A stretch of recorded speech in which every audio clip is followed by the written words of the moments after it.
तो चलो फिर तांडव शुरू करते हैं। एपिसोड के स्टार्ट में हम लोगों को कई सारे एलियंस इस जगह पर अटैक करने के लिए आगे बढ़ते हुए नजर आते हैं और ह्यूमन वॉरियर में से कोई बताने लगता है कि ए क्लास के एलियन फोर्स हम लोगों के अगेंस्ट में अटैक करने के लिए आ रहे हैं। और साथ में ब्रदर जिंग ने हम लोगों को ऑर्डर दिया है कि 7th डिफेंस लाइन को हमें छोड़ के पीछे के तरफ में हटना होगा और वो भी अभी के अभी, और सीधा 6th डिफेंस लाइन के तरफ में रिट्रीट करना पड़ेगा। और ये होता है हमारा जिंगी जो ये सब कुछ कमांड दे रहा है अपने साथियों को, और इसके कमांड को फॉलो करते हुए बाकी के लोग भी ऐसे ही करते हुए ये 7th डिफेंस लाइन से रिट्रीट करना शुरू कर देते हैं। और जिंगी कमांडर वांग से बोलता है कि आप मेन फोर्स को लीड कीजिए और इसे हम संभाल लेंगे, और अपना अल्टीमेट एम्प्लीफिकेशन फॉर्मेशन को एक्टिवेट कर देता है। और जैसे ही वो एक्टिवेट करता है यहाँ पर हमें बहुत ही बड़ा स्पेल कास्ट हुआ नजर आता है, और इस तरीके से अब वो उन एलियंस को इस जगह पर रोके रखने वाला है ताकि अपने बाकी साथियों को रिट्रीट करने का एक सफिशिएंट टाइम मिल सके। और स्पिरिट वॉरियर जिंगी से कहने लगते हैं कि तुम भी इन लोगों के साथ में 5th डिफेंस लाइन के तरफ में आगे बढ़ो, और ये जितने भी एलियंस आ रहे हैं इन सारे लोगों को हम हैंडल कर लेंगे,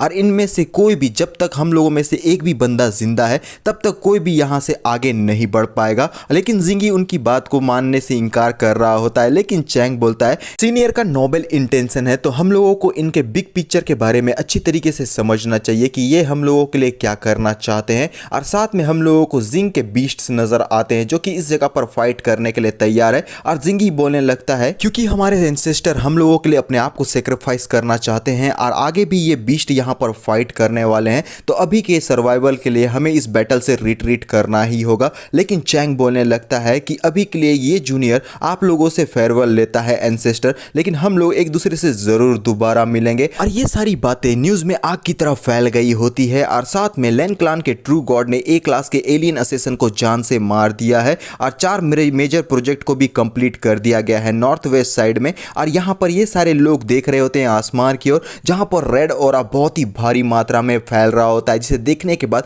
ये सारे लोग भी बैटल के लिए फायर्ड अप हो गए होते हैं और कहते हैं कि हमें भी नॉर्थ वेस्ट में यहां खड़े रहना होगा और 5th डिफेंस लाइन को प्रोटेक्ट करना होगा, चाहे इसके लिए अपनी जिंदगी ही क्यों ना कुर्बान करनी पड़े। और सीन जिंग आर्टियान की तरफ में शिफ्ट होता है जो कि बर्निंग हेवन स्टोन के प्रोजेक्ट पर आए हैं, और वो बोलते हैं कि बस ये लास्ट काम है और इसके बाद हम अपने अपग्रेडेशन को कंप्लीट कर देंगे, और आज हम अपने फाइनल प्लान को भी यहां एग्जीक्यूट कर देंगे। और जिंग बर्निंग हेवन सोर्स स्टोन के पावर को अब्सॉर्ब करना स्टार्ट कर देता है, और जैसे ही वो इसे स्टार्ट करता है हर जगह हम लोगों को रेड कलर का ऑरा बिखरा हुआ नजर आता है, और पूरी तरीके से जिंग यहां पावर्ड अप करना लगता है। और साथ में नोटिफिकेशन आ रहा है कि उसने लगभग 10 ट्रिलियन सोर्स स्टोन को अब्सॉर्ब कर लिया है। जिंग प्रोजेक्ट फॉरेस्ट ऑफ स्टील की तरफ में पहुंच गया होता है, और यहां पर स्टील और वाटर के साथ में वो किसी प्रकार का अपने स्पेल को कास्ट करना शुरू कर देता है और उन्हें बाइंड करने की कोशिश करता है। और Jing project heart of the volcano के तरफ में आगे बढ़ गया होता है, और जैसे ही इस जगह पर पहुंचता है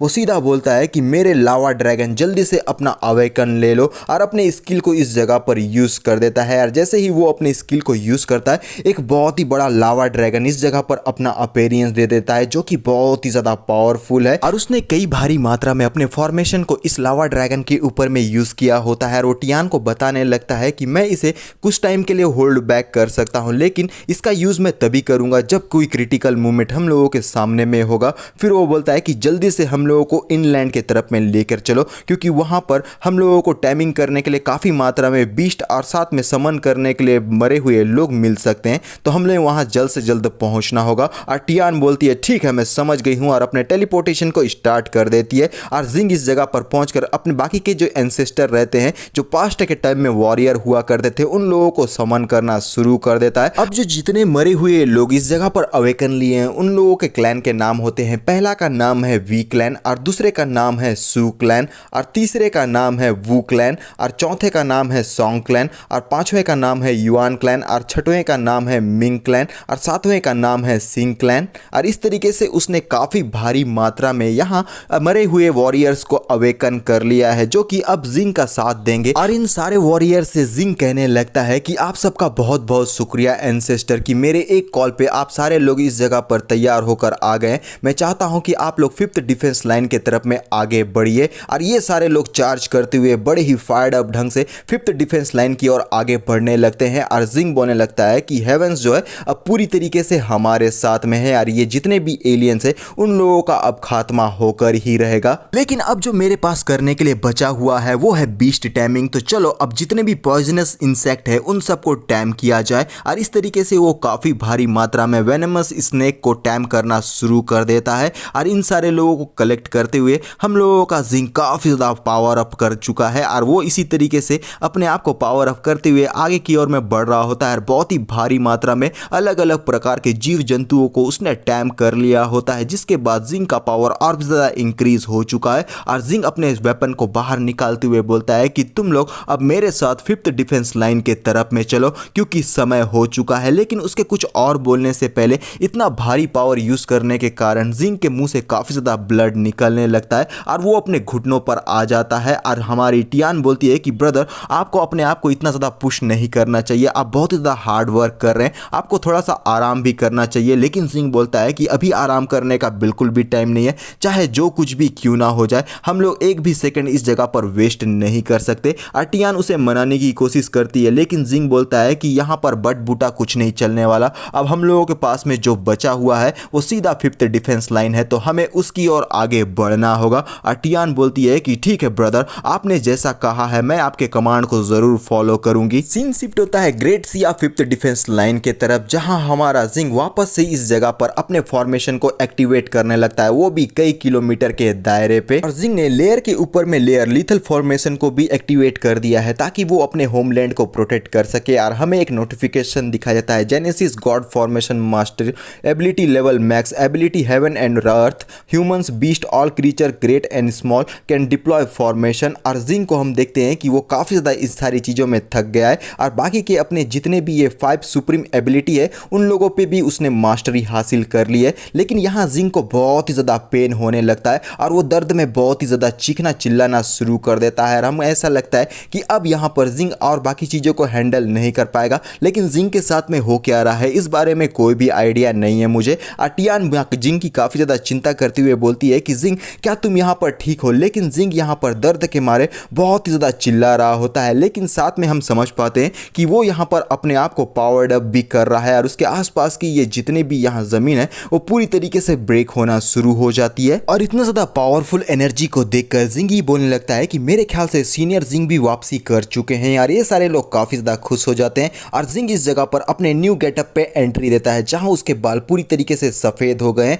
और मुस्कुराते हुए बोलने लगता है कि तुम लोगों से दोबारा मिलकर मुझे बहुत ही अच्छा लगा। और टियान अपने ब्रदर जिंगी को देख के बहुत ही ज़्यादा खुश हो जाती है और सीधा उसे जाकर हक करते हुए बोलने लगती है कि बिग ब्रदर जिंग का बाल पूरी तरीके से सफ़ेद हो चुका है। और जिंगी बोलने लगता है कि कोई बात नहीं कोई बात नहीं, अब तुम्हारा ब्रदर तुम्हारे साथ में है तो तुम्हें किसी चीज़ की चिंता करने की ज़रूरत नहीं है। यंग जिंग से पूछता है कि बेनिफैक्टर आपके साथ में हुआ क्या है, आपके बाल तो काले हुआ करते थे, अचानक से ये सफ़ेद कैसे हो गए। और जिंग बोलने लगता है कि ये सब कुछ मेरे बैटल प्रिपरेशन का रिजल्ट है जिसकी वजह से ये सारी चीज़ें हो गई है। और चैंग बोलने लगता है तो तुम्हारा मतलब यह है कि तुमने ऑलरेडी अपने ट्रम्प कार्ड को इस जगह पर एक्टिवेट कर दिया है और टेबल जो है वो पूरी तरीके से बदलने वाला है। और जिंग बोलने लगता है कि बिल्कुल सही, क्योंकि अब सारी चीज़ें यहाँ पर सेटअप कर दी गई है। और ये सारी बातें न्यूज़ में आग की तरह फैलनी शुरू हो जाती है कि ये जो 5th डिफेंस लाइन में अब कुछ पावरफुल लोग इस जगह पर अपनी एंट्री दे चुके हैं और जिसने इन सारे लोगों को इकट्ठा किया है वो बंदा अपने मास्क को इस जगह पर रिलीज करने वाला है। इस तरीके की कुछ बातें शायद लिखी भी होगी तो ठीक है, नहीं होगी तो मैं ही न्यूज़ रिपोर्ट कर दे रहा हूँ, क्या फ़र्क पड़ता है।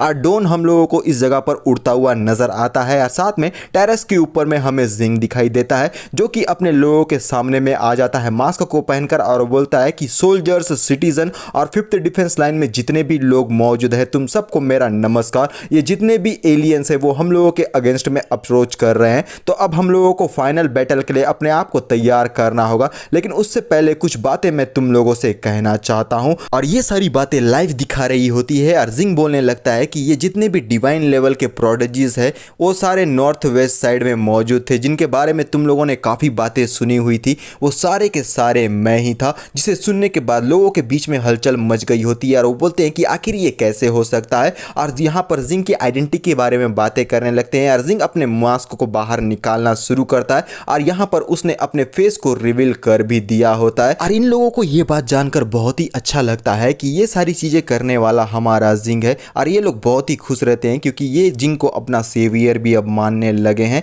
और फिर जिंग इस जगह पर अनाउंस करने लगता है कि हमारा जो मिलिट्री है वो 5th डिफेंस लाइन के तरफ में कॉन्सेंट्रेट कर रहा है, अगर वो फॉल बैक हो जाती है तो वापसी करने का कोई भी चांस नहीं है। और मैंने कुछ प्रिपरेशन भी इस जगह पर करी हुई है, लेकिन मैं इस बात को भी मानता हूं कि वो बैटल के लिए इनफ बिल्कुल नहीं है, क्योंकि अगर हाई रैंकिंग के एलियंस आ जाते हैं तो वो फॉर्मेशन उनका सामना बिल्कुल भी नहीं कर पाएंगे। इस वजह से मैंने एक सुसाइड स्क्वाड बनाया हुआ है और मैं चाहता हूं कि तुम लोगों में से सबसे पावरफुल जो लोग हैं वो मेरे साथ में शामिल हो जाए। मैं ज़्यादा लोगों को नहीं मांगता, लेकिन अगर 10-12 लोग भी होंगे तो भी यहाँ पर मेरे लिए सफिशिएंट होगा और मैं उनके घर में घुसपैठ करके उनके ऊपर मैं काउंटर अटैक करना चाहता हूँ। आप लोगों में जो सबसे ज़्यादा स्ट्रॉन्गेस्ट है वो लोग मेरे सुसाइड स्क्वाड में शामिल हो सकते हैं। और टियान बोलने लगती है कि मैं टियान, मैं 9 ईयर की हूँ और मैं गॉड लेवल की स्पेटल एस्पर हूँ, तो मैं आपके साथ जाने के लिए तैयार हूँ। जिंगी कहता है कि मैं 23 साल का हूँ और चू क्लैन के 130 जनरेशन का प्रोडेजी हूँ और साथ में डोमेन और एस्पर भी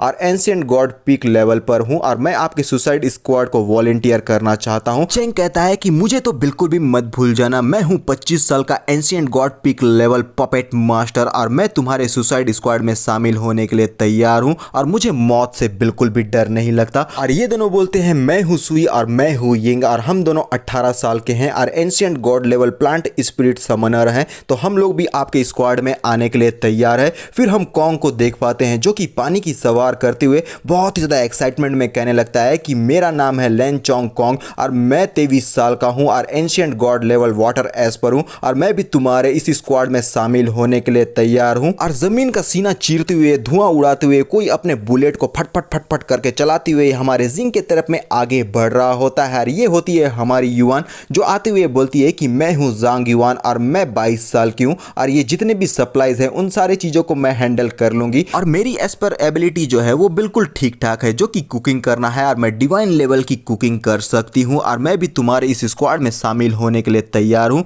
और इन्हें देखकर जिंग बोलने लगता है कि तुम्हारी एबिलिटीज जो है ना वो काफ़ी ज़्यादा बेहतरीन है और मुझे अच्छा लग रहा है कि तुम लोग मेरे इस स्क्वाड को ज्वाइन कर रहे हो। और फिर हम एक लग्जरियस कार को इस जगह पर धुआं उड़ाकर आते हुए देखते हैं और वो जैसे ही गेट से निकलती है वो बोलती है मैं हूँ सुलेंग और मैं 23 साल की हूँ और लेवल 10 परसेप्शन एस्पर हूँ और मैं डेंजरस चीज़ों को बहुत ही जल्द डिटेक्ट कर लेती हूँ। और साइड से वो बोलती है कि पहले तो मैं अपने हार्श वर्ड के लिए जो मैंने पहले कहा हुआ था इन सारी के लिए माफ़ी चाहती हूँ और मेरा नाम है जाओ और मैं लेवल 10 टाइम रिवाइंड एस्पर हूँ और मैं भी तुम्हारे इस सुसाइड स्क्वाड को ज्वाइन करना चाहती हूँ। और साइड से हमारे जिंग की सिस्टर आते हुए बोलती है कि ब्रदर फादर तुम्हारे साथ में नहीं आ पा रहे हैं तो और वो तुम्हें अकेले भी नहीं भेज सकते, इसलिए मैं भी तुम्हारे साथ में चल रही हूँ। इसलिए नहीं कि तुम मेरे ब्रदर हो, लेकिन मेरे कुछ एबिलिटीज इस जगह पर अवेकन ले चुकी है हीलिंग वाली, तो बैटलफील्ड में वो तुम्हारी काफी ज्यादा मदद कर सकती है और मैं नहीं चाहती कि तुम्हारा दोबारा से रिबॉर्न हो, तो इसलिए मैं भी तुम्हारे साथ में चलूंगी। और ये दो लड़की बड़ी ही धांसू गाड़ी में एंट्री लेती हुए बोलने लगती है कि हम दोनों हैं लियान ई और साओ नान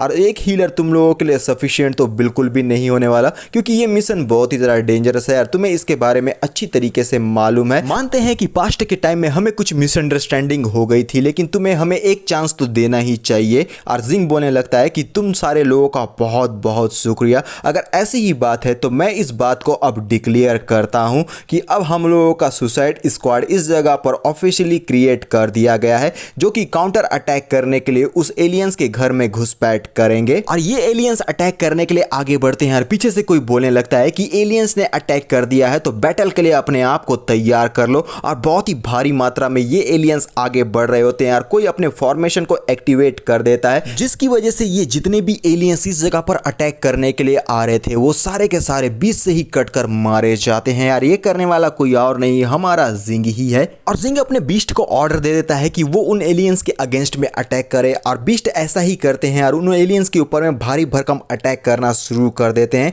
और फिर हम देख पाते हैं अनडेड स्पिरिट को जो कि आगे की तरफ में चार्ज करते हुए नजर आते हैं, घुड़सवारी करते हुए और बड़े ही फायर्ड अप ढंग से उन एलियंस का सामना कर रहे होते हैं। और फिर साथ में ये जितने भी ह्यूमंस वॉरियर है वो लोग भी आगे बढ़ गए होते हैं उन एलियंस का खात्मा करने के लिए। और जिंग एक सीरियस लुक में बोलने लगता है कि सुसाइड स्क्वाड अब समय हो गया है कि हमें इस जगह पर से जाना होगा। और पता नहीं ये गेट हमारी टियान ने ओपन किया है या फिर अपने आप से ही ओपन हो गया था, लेकिन ये सारे लोग उस गेट के अंदर की ओर आगे बढ़ रहे होते हैं। और जिंग इनको लीड करते हुए बोलने लगता है कि मुझे फॉलो करो, ये जो गेट है हम इसे पूरी तरीके से बंद कर डालेंगे और उसके बाद ये जितने भी इविल्स एलियन है उन सब का खात्मा भी कर देंगे। और इसी के साथ हमारा ये जो फर्स्ट सीजन है वो यहीं पर खत्म हो जाता है और ये एपिसोड भी, यार इसके आगे कोई भी पार्ट अभी मौजूद नहीं है। और जितने भी एपिसोड मैंने इसका अपलोड किया हुआ है। इसका एक लॉन्ग वीडियो बना के फर्स्ट सीजन के तौर पर मैं अपलोड करने वाला हूं। जो लोग देख रहे हैं इसको कंटिन्यूअसली, उन लोगों को देखने की जरूरत नहीं है। मैं सिर्फ न्यू लोगों के लिए ये बड़ा वीडियो बनाने वाला हूं